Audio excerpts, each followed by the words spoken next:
بسم اللہ الرحمن الرحیم رب اشرح لی صدری ویسر لی امری واحلل عقدۃ من لسانی یفقہوا قولی۔ سورۃ الانعام آیت نمبر 99 سے 110۔ پچھلے ہفتے ہم نے پڑھا کہ اہل کتاب کا یہ اشکال تھا کہ اللہ تعالیٰ نے کسی انسان پر کوئی شے نازل نہیں کی، اور چونکہ آپ صلی اللہ علیہ وسلم بھی بشر اور انسان ہیں اس لیے آپ نبی نہیں ہو سکتے۔ جواب یہ دیا گیا کہ موسیٰ بشر نہیں تھے، اور کیا ان پر تورات نازل نہیں کیا گیا؟ تم خود بھی اس بات کا اعتراف کرتے ہو کہ موسیٰ بشر تھے اور ان پر تورات کو نازل کیا گیا، تو پھر یہاں آ کر کیوں ہٹ دھرمی کا مظاہرہ کرتے ہو؟ اس کے بعد قرآن کریم کی صفات ذکر کی گئی کہ یہ کتاب بڑی بابرکت ہے اور سابقہ کتابوں کی تصدیق کرتی ہے، اور اس کتاب پر ایمان لانے کی ترغیب دی گئی، اور یہ بھی بتایا گیا کہ اس وحی الہی کا انکار کرنا یا اپنی طرف اس کی نسبت کرنا یہ ساری چیزیں سراسر ظلم ہے، خود کو ہلاکت اور بربادی میں ڈالنا ہے۔ پھر اللہ تعالیٰ نے اپنے بندوں کو اپنی قدرت کاملہ کی طرف اپنی نشانیوں کو بیان کر کے متوجہ کیا تاکہ اللہ کے بندے ادھر ادھر نہ بھٹکیں اور اس کے ہو کر رہیں، ان نشانیوں سے اسے پہچانیں اور اس پاک ذات کے ساتھ کسی کو شریک نہ ٹھہرائیں۔ جیسے کہ سورۃ الانعام میں ہمیں پتہ ہے کہ اس میں سب سے زیادہ ذکر آلاء اللہ کے بارے میں ذکر ہے، اور اس کے بعد جو ہم سورت پڑھیں گے سورۃ الاعراف، اس میں ایام اللہ کا ذکر آئے گا۔ چونکہ وہ بھی مکی صورت ہے اور یہ بھی مکی صورت ہے، تو اس میں سب سے زیادہ اللہ کی نشانیوں، جو کائنات میں اللہ کی نشانیاں ہیں، اس کا ذکر اللہ تعالیٰ فرما رہے ہیں۔ اور اس میں چاند، سورج سے لے کر درخت، دریا، سمندر، ہر ایک چیز کے بارے میں اللہ نے کھول کھول کے بیان کیا تاکہ اس کے ذریعہ اللہ کی معرفت حاصل ہو سکے۔ آیت نمبر 99۔ وَهُوَ الَّذِي أَنزَلَ مِنَ السَّمَاءِ مَاءً فَأَخْرَجْنَا بِهِ نَبَاتَ كُلِّ شَيْءٍ فَأَخْرَجْنَا مِنْهُ خَضِرًا نُخْرِجُ مِنْهُ حَبًّا مُتَرَاكِبًا وَمِنَ النَّخْلِ مِنْ طَلْعِهَا كِنْوَانٌ دَانِيَةٌ وَجَنَّاتٌ مِنْ عَنَابٍ وَالزَّيْتُونَ وَالرُّمَّانَ مشتبها وغیر متشابہ انظروا الی ثمرہ اذا اثمر وینعہ ان فی ذلکم لآیات لقوم یؤمنون۔ وہی ہے جس نے آسمان سے پانی برسایا ہے، پھر کونپل سے ہری ٹہنیاں نکالی ہیں جس سے ایک دوسرے پر چڑھے ہوئے دانے نکلتے ہیں، اور کھجور کے درختوں کے گچھوں میں سے زمین کی طرف لٹکتے ہوئے خوشے نیز انگور، زیتون اور انار کے باغات، جن میں سے بعض ایک دوسرے کے جیسے ہیں اور بعض جدا جدا ہیں۔ جب اس کا پھل آ جائے تو اس کو دیکھو، بے شک اس میں ان لوگوں کے لیے نشانیاں ہیں جو ایمان رکھتے ہیں۔ وَهُوَ الَّذِي، اور وہ اللہ وہ ذات ہے، انزلہ جس نے نازل کیا، من السماء آسمان سے، ماءً پانی یعنی بارش کا پانی، فَأَخْرَجْنَا پھر نکالا ہم نے، بھی ساتھ اس کے، نباتا پودے، یعنی بھی اس بارش کے پانی سے نکالے ہم نے پودے، کل شیء ہر چیز سے، فَأَخْرَجْنَا پھر نکالا ہم نے، منہ اس سے یعنی زمین سے، خضرا سبزہ، یہ سبزے کے لیے بھی استعمال ہوتا ہے اور ٹہنی اور شاخ کے لیے بھی استعمال ہوتا ہے۔ تو مطلب اس کا یہ ہے کہ آسمان سے بارش اتری، زمین سے نباتات اگی، اور پھر اس نباتات سے ہریالی پھیل گئی۔ تو منہو کی ضمیر جو ہے یہ نبات کی طرف بھی جا رہی ہے، کیونکہ جب بارش ہوتی ہے اس سے سبزہ نکلتا ہے، تو ابتدائی طور پر جو سبزہ نکلتا ہے وہ نبات ہے، اور اس حالت کو مزید تقویت پہنچتی ہے تو وہ ٹہنی میں بدل جاتا ہے۔ پھر اس کے بعد تناور درخت، یعنی اوپر پودا مزید سے مزید نکل آتا ہے۔ پہلے درجے پر زمین کے اندر ہوتا ہے، یعنی تھوڑا سا نکلتا ہے، اور پھر وہ بڑھتے بڑھتے درخت بن جاتا ہے، شاخیں بن جاتی ہے، گھاس کی شکل، ہر طرف ہر چیز سرسبز ہو جاتی ہے۔ نخرج منہ نکالتے ہیں اس سے یعنی نبات سے، حبًا دانے، متراکباً تہ بتہ،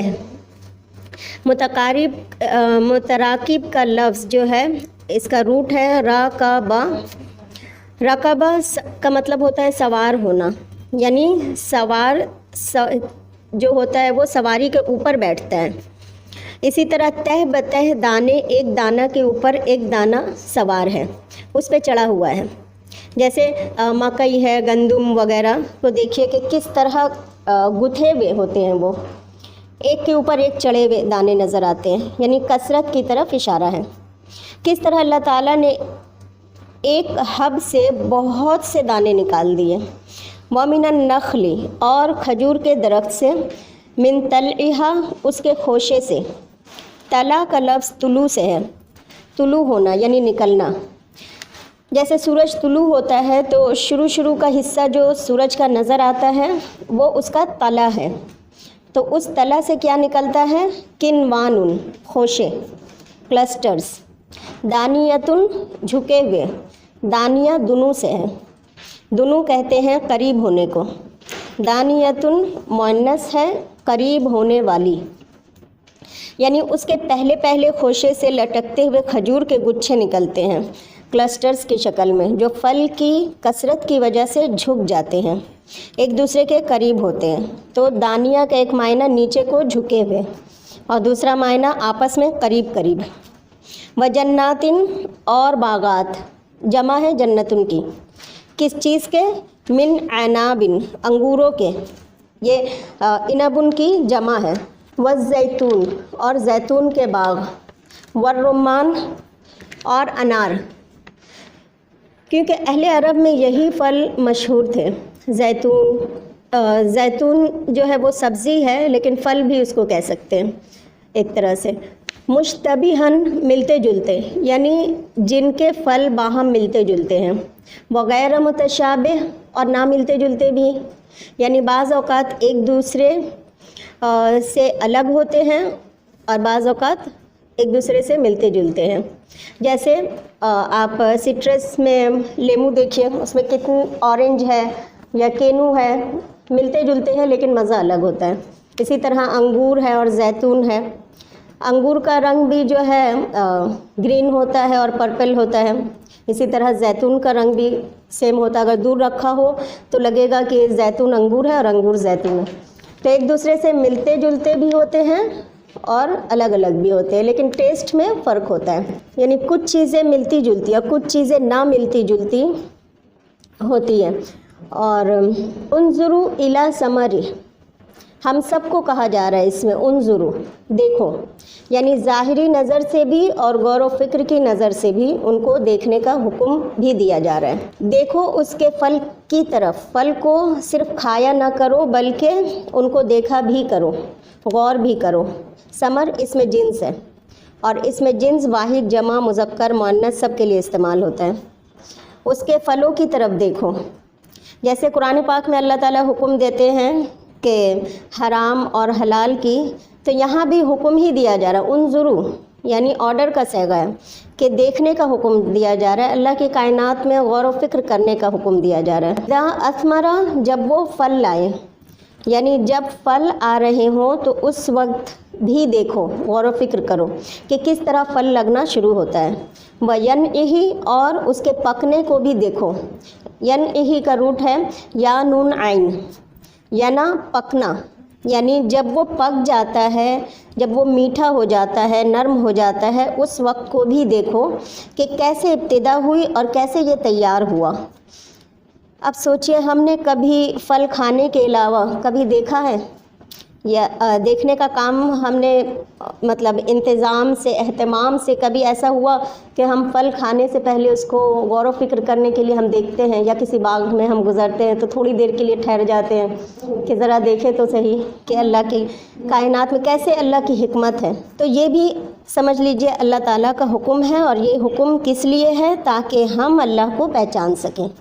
ان فی ذالکم، بے شک اس میں، لآیاتن، البتہ نشانیاں ہیں، واضح دلائل ہیں، کس کے لیے؟ لقوم یؤمنون، اس قوم کے لیے جو ایمان رکھتا ہو، یعنی ماننے والے لوگوں کے لیے۔ کیا ماننے والے؟ اللہ کو ایک ماننے والے لوگوں کے لیے۔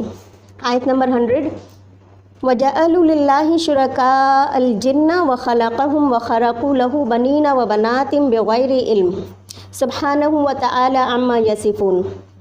ان لوگوں نے جنوں میں سے اللہ کے شریک ٹھہرا لیے ہیں، حالانکہ اللہ ہی نے ان کو پیدا کیا ہے، اور ان لوگوں نے بغیر علم کے تہمت تراشی کی ہے کہ اللہ کے لیے بیٹے اور بیٹیاں بنا بیٹھے۔ جو کچھ وہ لوگ کہتے ہیں اللہ اس سے پاک اور بلند تر ہے۔ وجعلوا اور انہوں نے بنا رکھے ہیں، اشارہ ہے مشرکین عرب کے لیے، اور اس کے بعد دنیا میں جو بھی ایسا کرے، للہ اللہ کے لیے کیا بنا رکھے ہیں؟ شرکاء، شریک کی جمع شرکاء، بہت سے شریک بنا رکھے ہیں۔ انہوں نے اللہ کے ساتھ بہت سے شریک بنا رکھے ہیں۔ کون ہے وہ؟ الجن، جن، انہوں نے اللہ کے ساتھ جنوں کو شریک کر رکھا ہے اس کی الوہیت اور عبادت میں۔ تو جن سے مراد اصلی جن بھی اور شیاطین جن بھی، اور جن اور بعض نے جن سے مراد ملائکہ بھی لیا ہے لفظی معنی میں، کیونکہ جن نظر نہ آنے والی چیز ہے تو ملائکہ بھی نظر نہیں آتے۔ وَخَلَقَهُمْ، حالانکہ اس نے ان کو پیدا کیا۔ کس نے؟ اللہ نے۔ کن کو؟ جنوں کو۔ جن تو اللہ تعالیٰ کی مخلوق تھی، تو مخلوق خالق کے برابر کہاں سے ہو گئی؟ اور اہل عرب میں جنوں کو پکارنا عام عقیدہ تھا۔ عربوں کے یہاں باقاعدہ طور پر لوگ جنوں کی پناہ لیتے تھے۔ اصل میں جب کسی ایک مخلوق کو الہ مان لو تو سارے کو مان لیا، کیونکہ جب انسان گرتا ہے تو نیچے سے نیچے گرتا جاتا ہے۔ تو یہاں کچھ لوگ بتوں کی پوجا کرتے، کچھ ستارہ پرست تھے عرب میں، اور کچھ لوگ آگ کی پوجا کرتے، دو خداؤں کے ماننے والے تھے۔ جیسے ایران کے لوگ، انہوں نے دو خدا، ایک خیر کا اور ایک شر کا خدا بنا رکھا تھا، جن کو مجوسی کہتے ہیں۔ اور اسی طرح نصارہ نے 3 خدا بنا رکھے تھے، اور مزید بھی بعض نے بنا رکھے تھے، جیسے ملائکہ کو، جنوں کو خدا بنا رکھا تھا۔ وَخَرَقُوا، اور انہوں نے گڑھ لیے۔ خرقہ کا لفظی معنی ہوتا ہے پھاڑنا، اور یہاں مراد ہے جھوٹ گڑھنا، فیبریکیٹ کرنا۔ اور انہوں نے خود ہی بنا رکھے ہیں، لہو اس کے لیے کیا؟ بنینا، بیٹے، و بنات، بیٹیاں۔ ان ظالموں نے اللہ کے لیے بیٹے اور بیٹیاں مقرر کر رکھی ہیں، بغیر علم کے۔ سبحانہ، پاک ہے وہ، وتعالی، اور بلند ہے۔ سبحانہ کا روٹ کیا ہے؟ سین با ہاں، اور تعالی کا روٹ ہے عین لام واو، علو۔ اما یصفون، اس سے جو وہ گڑھتے ہیں۔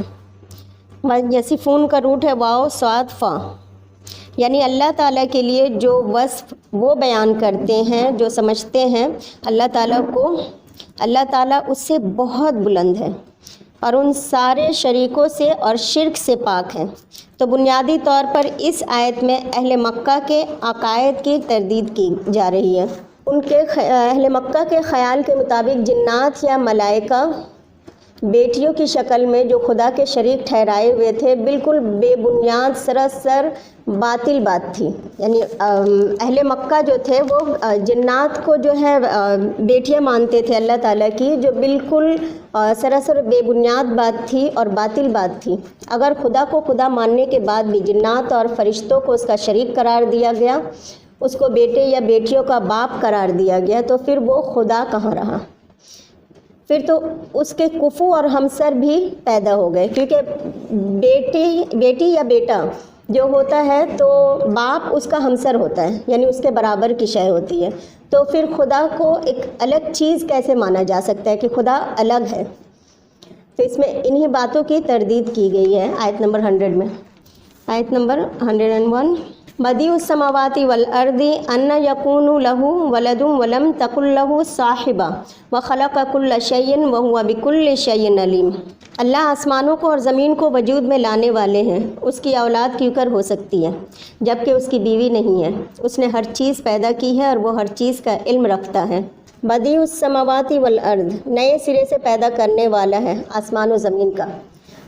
با دال عین، بدا، بدعت بھی اسی سے ہے۔ انا، کیوں کر، کہاں سے، کیسے، یکون، ہو سکتا ہے، لہو، اس کے لیے، ولدن، کوئی بیٹا یا اولاد، اس کی کوئی اولاد کیسے ہو سکتی ہے؟ ولم تکن لہ صاحبہ، حالانکہ اس کی بیوی ہی نہیں ہے، تو بیوی کے بغیر اولاد کا تصور کہاں سے؟ اور کوئی بیوی اس کی ہو کیسے سکتی ہے؟ اس لیے کہ وہ خلق کل شیء، ساری چیزیں تو اس کی مخلوق ہیں، اس کے سوا ہر چیز اس کی کریشن ہے۔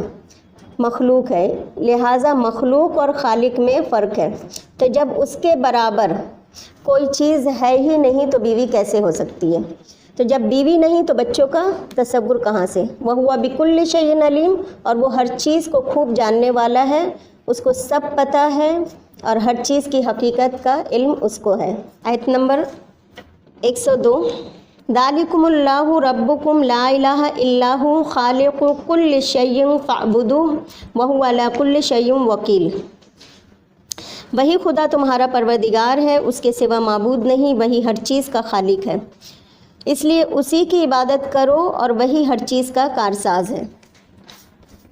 ذالکم اللہ ربکم، یہ ہے اللہ جو رب ہے تمہارا، لا الہ الا ہو، اس کے سوا کوئی الہ نہیں، خالق کل شیء، خالق ہے ہر چیز کا، فاعبدوہ، تو تم سب اسی کی عبادت کرو۔ یہ سارے دلائل توحید کی دی جا رہی ہے۔ وَهُوَ عَلَىٰ كُلِّ شَيْءٍ وَكِيلٌ، اور وہ ہر چیز کا بنانے والا ہے۔ وکیل کہتے ہیں جو کسی چیز کا کارساز ہو، نگران ہو یا مینیجر ہو، جو مینیج کرتا ہے۔ آیت نمبر 103، لا تدرکہ الابصار وہو یدرک الابصار وہو اللطیف الخبیر، دنیا میں آنکھیں اس کا دیدار نہیں کر سکتی اور وہ آنکھوں کا دیدار کر سکتا ہے، اور وہ بہت باریک بین اور خبر رکھنے والا ہے۔ لا تدرکہ الابصار، نہیں پا سکتی اس کو نگاہیں۔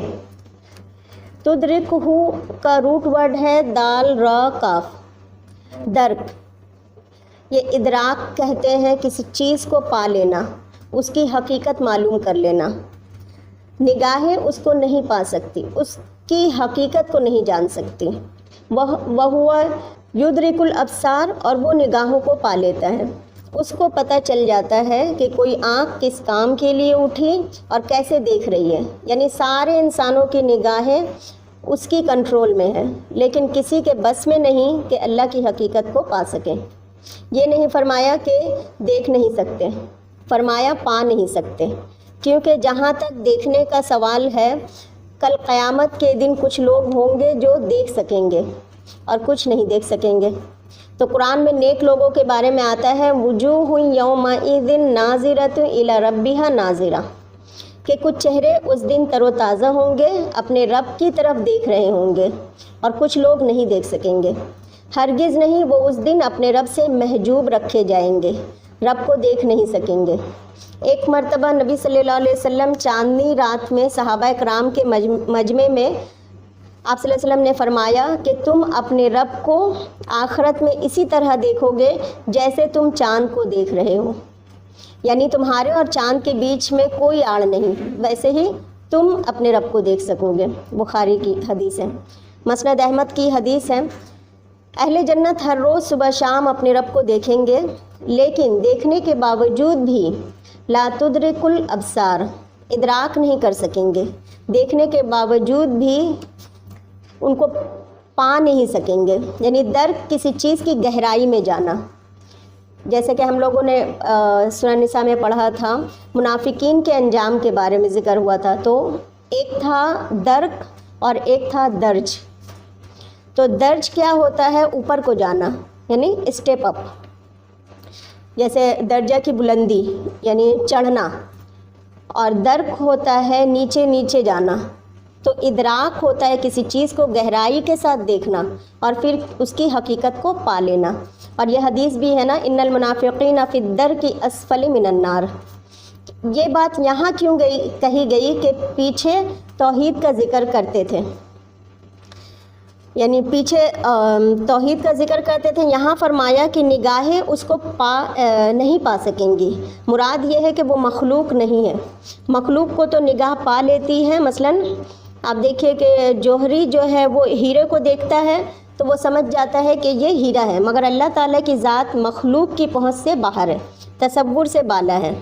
یہ خالق و مخلوق کا فرق بتانے کے لیے کہا جا رہا ہے کہ وہ تمہاری نگاہیں پا لیتا ہے مگر تم نہیں پا سکتے اس کو۔ وَهُوَ اللطیف الخبیر، اور وہ لطیف ہے، یہ لطف سے نکلا ہے، یعنی لطف و کرم کرنے والا ہے، مہربانی کرنے والا ہے، اپنے بندوں پر الخبیر، خوب خبر رکھنے والا ہے۔ لطیف کا ایک معنی باریک بین بھی ہوتا ہے، اور بڑی بڑی باتوں کی خبر بھی ہے اس کو۔ آیت نمبر 104، قد جاءکم بصائر من ربکم فمن ابصر فلنفسہ ومن عمی فعلیہا وما انا علیکم بحفیظ۔ تمہارے پاس تمہارے پروردگار کی طرف سے دلیلیں آ چکی ہیں، پس جو عبرت کی نظر سے دیکھے گا وہ اپنے ہی نفع کے لیے دیکھے گا، اور جو اندھا ہو جائے گا اس کا گناہ اسی پر ہوگا، اور میں تم پر نگران نہیں ہوں۔ قد جاءکم، تحقیق آ چکے تمہارے پاس، کس کے پاس؟ یعنی ہم سب کے پاس۔ بصائر، بصائر بصیرت سے ہیں، بصیرت نفس کی بینائی کو کہتے ہیں، یعنی دل کی آنکھ۔ ایک ہوتا ہے ظاہری آنکھ اور ایک ہے بصیرت کی آنکھ۔ تو بصیرت کا لفظی معنی ہوتا ہے نفس کی بینائی، وہ قوت جس سے علمی حقائق کا پتہ چلایا جائے، اور بصر ہوتی ہے جس سے حسی اشیاء کو دیکھا جا سکے۔ حسی کون سی؟ جیسے میں آپ لوگوں کو دیکھ رہی ہوں، یا یہ سامان جو یہاں پہ کوئی چیز رکھی ہوئی ہے اس کو دیکھ رہی ہوں، تو یہ حسی ہے، یعنی سامنے نظر آنے والی چیز ہے۔ تو اس کے پیچھے کا مقصد، یعنی جو چیز میں دیکھ رہی ہوں اس کے پیچھے کا مقصد کیا ہے، یہ ہے بصیرت۔ جیسے لفظ عالمین، عالم سے نکلا ہے، علم نشانی کو کہتے ہیں، اور نشانی کسی چیز کے اوپر دلیل ہوتی ہے۔ جیسے آپ کہیں جا رہی ہے پارک وغیرہ، تو آپ کیسے پہنچیں گی وہاں؟ نشانیوں کو دیکھ دیکھ کر پہنچتی ہیں، اور اسی مقصد کے لیے روڈ سائن جو ہوتا ہے آپ کو آپ کی منزل تک پہنچانے کے لیے ہوتا ہے راستے میں۔ تو اسی طرح ساری چیزیں جو درخت ہے، سمندر ہے، پہاڑ ہے، چاند ستارے، یہ ساری چیزیں اللہ تعالیٰ کا علم ہے، یعنی نشانی ہے۔ اس کے پیچھے کون ہے، اس کا بنانے والا کون ہے؟ اب ہم اس چیز کو تو دیکھ سکتے ہیں آنکھوں سے، لیکن اب اصل میں بصیرت کیا ہے کہ اس چیز کے پیچھے کون ہے، یعنی ہم اس کی گہرائی میں پہنچنا چاہتے ہیں کہ ہم کریشن کو دیکھتے ہیں اور بصیرت کے ذریعے کریٹر تک پہنچنے کی کوشش کرتے ہیں۔ تو لوگوں تمہارے پاس بصائر آ چکے ہیں، کھلے دلائل آ چکے ہیں، من ربکم، تمہارے رب کی طرف سے، تمہارے رب کی طرف سے ایسے دلائل مل چکے ہیں جس سے تم حق کو پالو۔ فمن ابصرا، پھر جو کوئی دیکھے، فلنفسہ، تو وہ اس کے نفس کے لیے، اس کی ذات کے لیے، فائدہ کے لیے ہے۔ ومن عمی، اور جو اندھا بنا رہے، فعلیہا، تو اسی پر ہے کیا؟ یعنی ذمہ داری، وہ خود ذمہ دار ہے۔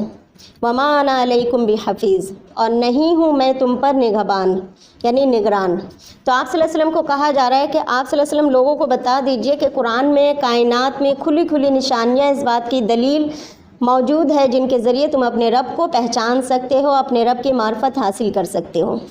اگر پھر بھی کوئی اندھا بنا ہوا ہے تو اس کا ذمہ دار وہ خود ہے، پیغمبر نہیں ہے، یعنی اس پیغمبر کا کام صرف پہنچا دینا ہے، اور بھلے برے کا انجام وہ خود ہی بھگتنے والا ہے۔ آیت نمبر 105، وَكَذَلِكَ نُصَرِّفُ الْآيَاتِ وَلِيَقُولُوا دَرَسْتَ وَلِنُبَيِّنَهُ لِقَوْمٍ يَعْلَمُونَ، اور ہم اس طرح دلائل کو مختلف پہلوؤں سے بیان کرتے ہیں تاکہ ان پر حجت قائم ہو، اور تاکہ وہ بول اٹھے کہ تم نے اچھی طرح پڑھ کر سنا دیا، اور تاکہ ہم اس کو اچھی طرح واضح کر دیں ان لوگوں کے لیے جو جاننا چاہیں۔ وَكَذَلِكَ نُصَرِّفُ الْآيَاتِ، اور اسی طرح ہم پھیر کر لاتے ہیں آیات۔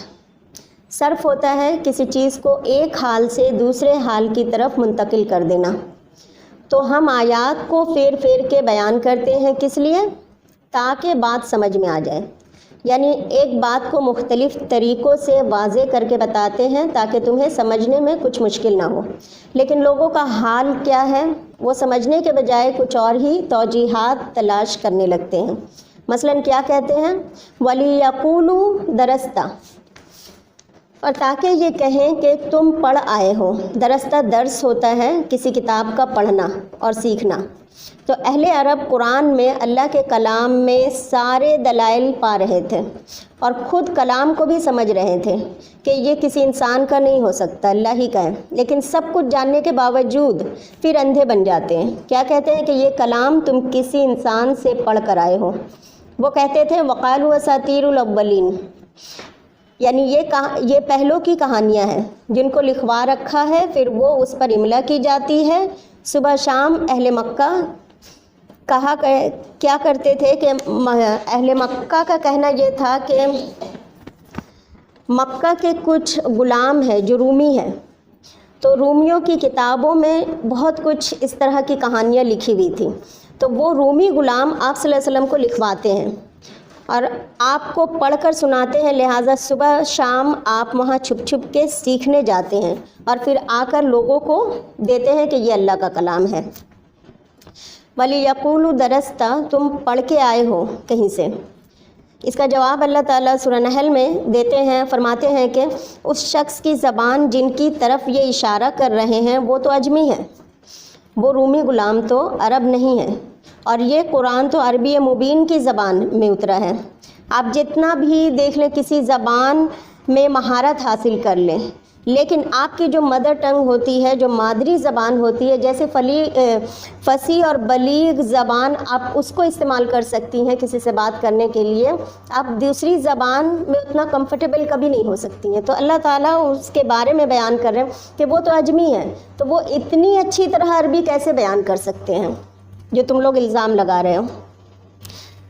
تو اللہ تعالیٰ فرماتے ہیں کہ ہم نے تو آیات کھول کھول کر رکھ دی ہیں، لیکن ان کی سمجھ نہیں آتی، اور وہ کہتے ہیں کہ یہ سب کچھ کہیں اور سے بیان کیا جا رہا ہے۔ وَلِنُبَيِّنَهُ، اور تاکہ ہم بیان کریں اس کو، یعنی قرآن کو، لِقَوْمٍ، اس قوم کے لیے، یعلمون، جو علم رکھتے ہیں، جو سیکھنا چاہتے ہیں، انہی کو قرآن سمجھ میں آئے گا۔ یعنی اگرچہ قرآن تمام جہان والوں کے لیے نازل ہوا، لیکن فائدہ صرف علم رکھنے والے اٹھا سکتے ہیں جو اس کو جاننا چاہیں گے۔ ویسے بھی دیکھیے ہمارے گھروں میں قرآن رکھا ہوتا ہے، لیکن اگر ہم اس کو نہ پڑھیں، نہ اس کو ہم اس سے فائدہ حاصل کریں، نہ پڑھیں نہ سمجھیں، تو فائدہ اس سے ہم حاصل نہیں کر سکتے ہیں۔ آیت نمبر 106، اتبع ما اوحی الیک من ربک لا الہ الا هو وعارض عن المشرکین، پیروی کیجئے کہ اللہ کے سوا آپ پر آپ کے پروردگار کی طرف سے جو وحی کی گئی ہے اس کی پیروی کیجئے کہ اللہ کے سوا کوئی معبود نہیں، اور شرک کرنے والوں کی طرف توجہ نہ دیجئے۔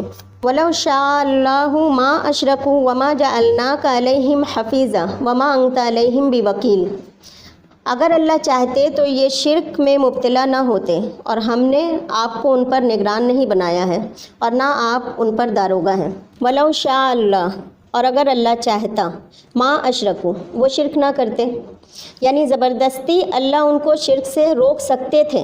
وَمَا جَعَلْنَاكَ عَلَيْهِمْ حَفِيظًا، اللہ تعالیٰ تو ان کو شرک سے زبردستی روک سکتے تھے، لیکن اللہ نے نہیں روکا۔ کیوں؟ کیونکہ یہ اللہ کی حکمت ہے۔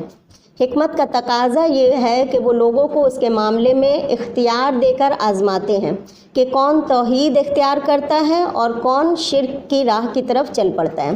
تو یہ اللہ کی حکمت ہے، تو آپ کیوں پریشان ہیں، کہنے کا مطلب ہے۔ وَمَا جَعَلْنَاكَ عَلَيْهِمْ حَفِيظًا، اور نہیں بنایا ہم نے آپ کو ان پر نگران، تو پھر آپ کو کیا بنایا ہے؟ بشیرا ونذیرا داعیا الی اللہ سراجا منیرا، لیکن حفیظہ اور وکیلہ نہیں بنایا۔ آپ صلی اللہ علیہ وسلم کا یہ کام نہیں کہ آپ لوگوں کے پیچھے پڑ کر ان کو ضرور ہدایت کے رستے پر لے ہی آئیں۔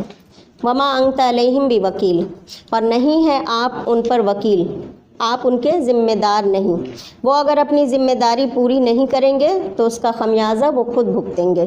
آیت نمبر 108، وَلَا تَسُبُّوا الَّذِينَ يَدْعُونَ مِن دُونِ اللَّهِ فَيَسُبُّوا اللَّهَ عَدُوًّا بِغَيْرِ عِلْمٍ كَذَلِكَ زَيَّنَّا لِكُلِّ أُمَّةٍ عَمَلَهُمْ ثُمَّ إِلَى رَبِّهِمْ مَرْجِعُهُمْ فَيُنَبِّئُهُم بِمَا كَانُوا يَعْمَلُونَ۔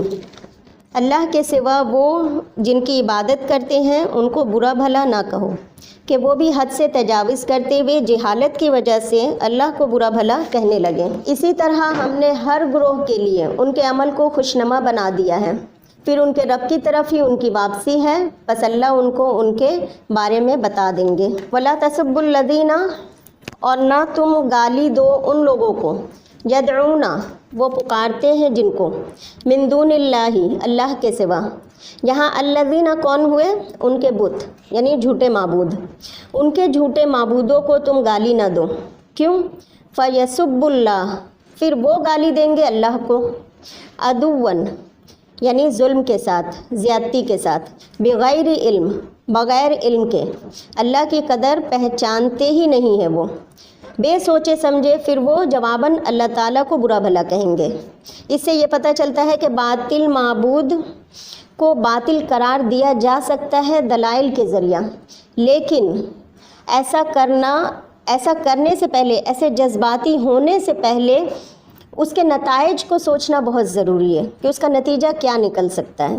اسی سے فقہا کے ایک اصول سد ذریعہ کی تائید ہوتی ہے، یعنی اگر کوئی بات جائز بھی ہو لیکن وہ کسی برائی کا ذریعہ بنتی ہو تو اس سے بچنا ضروری ہے، کیونکہ گناہ کا ذریعہ بھی گناہ ہوتا ہے اور نیک کام کا ذریعہ بھی باعث ثواب ہوتا ہے۔ تو یہاں پہ اللہ تعالیٰ جو بیان کر رہے ہیں کہ کسی بھی مسلمان کو نان مسلمز کی کسی بھی چیز کا مذاق نہیں اڑانا چاہیے، نہ ان پر ہنسنا چاہیے۔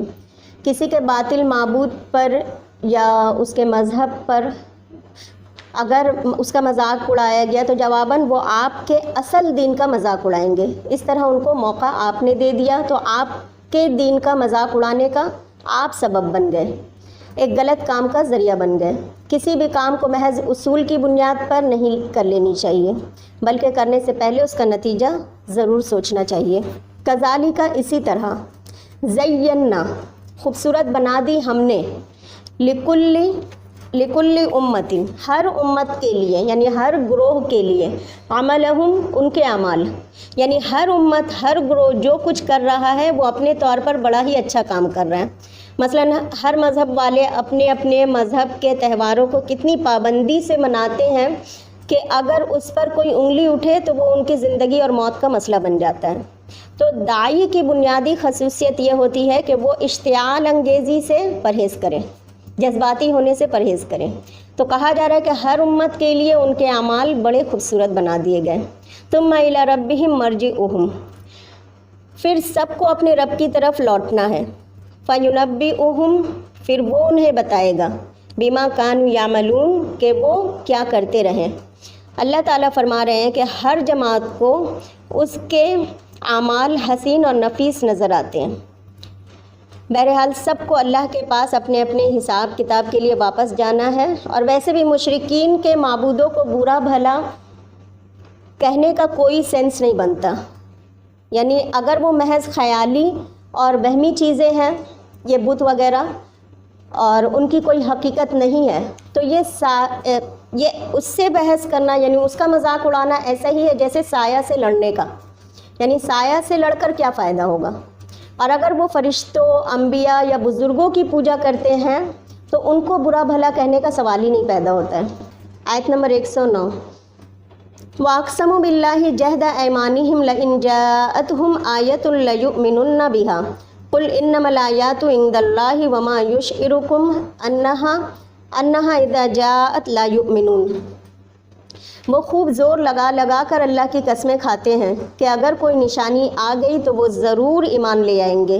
آپ کہہ دیں کہ نشانیاں تو اللہ کے پاس ہیں، اور اے رسول تمہیں کیا خبر کہ نشانیاں آ بھی جائے تو وہ ایمان نہیں لائیں گے۔ وَأَقْسَمُوا، اور وہ قسمیں کھاتے تھے، کون؟ کفار مکہ، باللہ، اللہ کے نام کی، جہد ایمانہم، پکی قسمیں کھاتے۔ جہد کہتے ہیں بھرپور کوشش کرنے کو، یعنی پکا کام کرنے کو، تو جہد ایمانہم پکی قسمیں کھاتے تھے وہ۔